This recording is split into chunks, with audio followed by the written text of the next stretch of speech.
they are by far the most robust tackling team in the country. And as Dan says, they live on the edge, but you kind of live and die by that edge too at times. It's true. If you're not on the edge, you're not there at all. But I think we have kind of made that point because, there'll be a lot of Limerick fans out there who think if you criticise the team at all, you've got it in for Limerick and all this kind of stuff, and you're bitter and you want to see Limerick knocked off. It's not criticism, though, Shane. It's just a statement of fact. And they're the facts.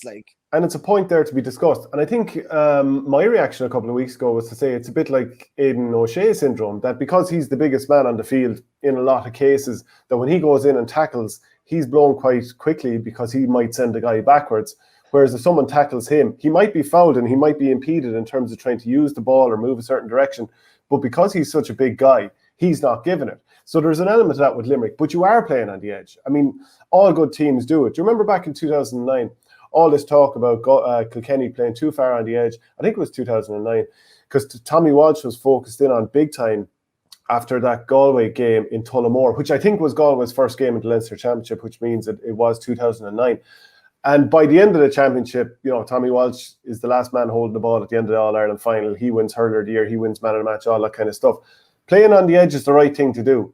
But there is sort of a price to pay when it goes slightly wrong. A bit like Tadhg Morley. He was very unlucky to get sent off last week because in the slow-mo replay, it looked like he was just trying to get out of the way of the Roscommon man. But at full speed, it looked like he took the head off him. I thought red card, and then later I thought not. So because Limerick are so fast, strong and physical, and they're looking to get those tackles in, sometimes it just is going to look a little bit ugly to the referee, and he's going to have to take action. That's just kind of how it is.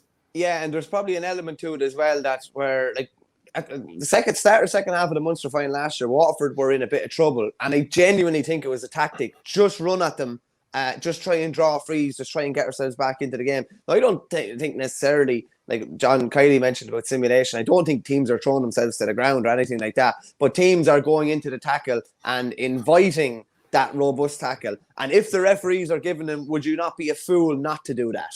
Yeah, absolutely. And I spoke to Henry Shefflin yesterday about this, and are Limerick kind of victims of bringing up the whole topic of simulation? Now people are just focusing more on how they tackle.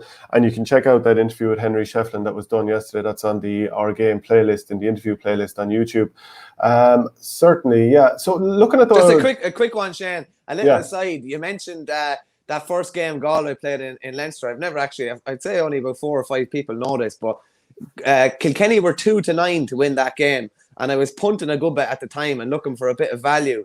So I actually gathered together 900 quid and put 900 on Kilkenny and Boyle Sports on the way up to the match. I remember having a big envelope in my pocket with a load of 50s, and I think Canning got a goal at the start, and I think maybe 10 minutes into the second half, Galway were up by 5 or 6 points or something like that. You must have been sweating bullets. Oh, big time, yeah. And because we actually trained with Offaly in Killorn that day, and we got tickets for the match in Tullamore, went on to, and I was with some of the Offaly boys, and I was getting very animated with 10 or 15 minutes to go, and when Kilkenny banged in a couple of goals, I think Eddie Brennan got a goal, I was far too over the top. Someone had to suspect that something was up, but I doubt they reckoned I was putting 900 down to win 200.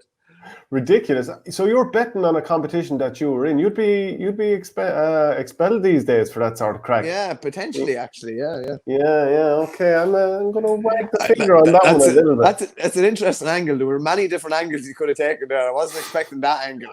Well, I'm just looking to come down hard on you, and you were a teacher at the time as well. So just bad examples all around. Hey, do you know another thing? Do you know another thing from that day is Galway came in and they started the game brilliantly, and Joe Canning got a great goal. And at the time, didn't he do that?